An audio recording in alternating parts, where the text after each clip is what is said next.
আর এই খেদমত করে, মানে অর্থাৎ বিমানের সেবা করে। এই মহিলাগুলো অপরূপ সুন্দরী।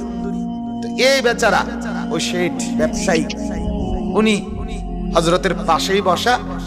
তো এই মহিলারা তো আসতেছে যাইতেছে, উনি হযরতকে বলতেছেন, হযরত হযরত দেখেন দেখেন, আস্তাগফিরুল্লাহ আস্তাগফিরুল্লাহ, মহিলাগুলোর কাপড় চোপড়ের কি অবস্থা।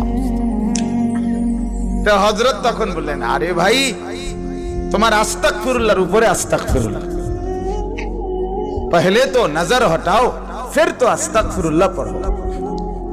আগে তো কি সরাও, নজর সরাও। তুমি তো আস্তাবাড়ির দিকে ছাইয়া রইছো, ছাইয়া ছাইয়া কয় আস্তাগফিরুল্লাহ আস্তাগফিরুল্লাহ। দেখছেন নি কারবার কি দেখতে, তুমি তো দেখেই রইছো। তাহলে এইটা নিয়ে আস্তাগফিরুল্লাহ কোন, আগে তো চেহারা সরাও, আগে মহিলার থেকে নজর নামাও, ফের পড়ো আস্তাগফিরুল্লাহ, এরপরে পড়ো তুমি কি আস্তাগফিরুল্লাহ।